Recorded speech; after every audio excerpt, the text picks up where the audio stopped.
Hello, children. Welcome back to my YouTube channel once again. Third feature we have to see now separation of powers. Children, we know that according to the Constitution of India, there are three organs of the government. One is the legislature, which makes the laws. Legislature is the body of the government where the representatives, which are elected by the people, are sent. They form the government and they makes laws. It's a legislature. Then second one is executive.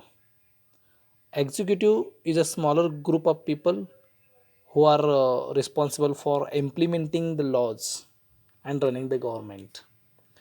Laws and policies are drawn by legislature and they are implemented by executive. Remember, children. Then the third organ is the judiciary. You know that judiciary means it's a organ of the government which gives justice to the people or which give verdicts to the people. So all these powers are different from one another. So it's a separation of powers that we have in democratic type of government, or our constitution says that these powers are separated like this also. Look at these children. Members of the constituent assembly feared that the executive might become too strong and ignore its responsibility to the legislature. So the assembly therefore included a number of provisions in the constitution to limit, to control, to restrict the action taken by the executive branch of government as a whole. You can find this, you can see this meeting of the member of the constituent assembly. Fundamental rights, fourth feature of the constitution. Children, you know that our constitution gives six fundamental rights to the citizens of India, and these rights protects all the citizens against the arbitrary and absolute exercise of power by the state, and thus these rights guarantees individual against the state as well as the against other individuals. Then which are the six basic rights? We will see that now. Look at this once again. Yes, the constitution also guarantees the rights of minorities against the majority. And Dr. B.R. Ambedkar has said about these fundamental rights, their object is twofold. One, the first objective is that every citizen must be in a position to claim those rights. And secondly, these rights must be binding upon every authority that has got the power to make laws.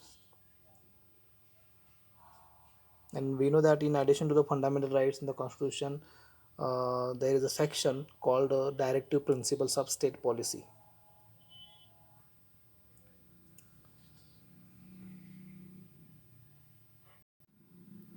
First fundamental right is right to equality.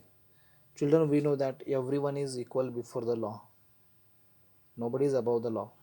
Everybody have to follow these all the laws. And this also means all the people should be equally protected. There should be no discrimination on the basis of caste, color, gender, or any other bias. And all the people has freedom to access to all public places, including playground, hotel, shops. Then state cannot discriminate against anyone in matters of employment. So we have right to equality. All are equal before the laws. Second one is right to freedom. This includes the right to freedom of speech and expression, the right to form associations, the right to move freely and reside in any part of our country, and the right to practice any profession, occupation, or business. So, all these rights we have under the rights to freedom. This one point. Then third one is right against exploitation. Constitution prohibits human trafficking, forced labor, employment of children, that is child labor we say. Fourth right that we have got is a right to freedom of religion. Religious freedom is provided to all citizens. Every person has the right to practice, profess, and propagate the religion of their choice. That means everybody can follow their religion. They can spread the thoughts of their religion. Only condition is it should not cause any kind of disturbance in the society. So this is right to freedom of religion. Then the next one is cultural and educational rights.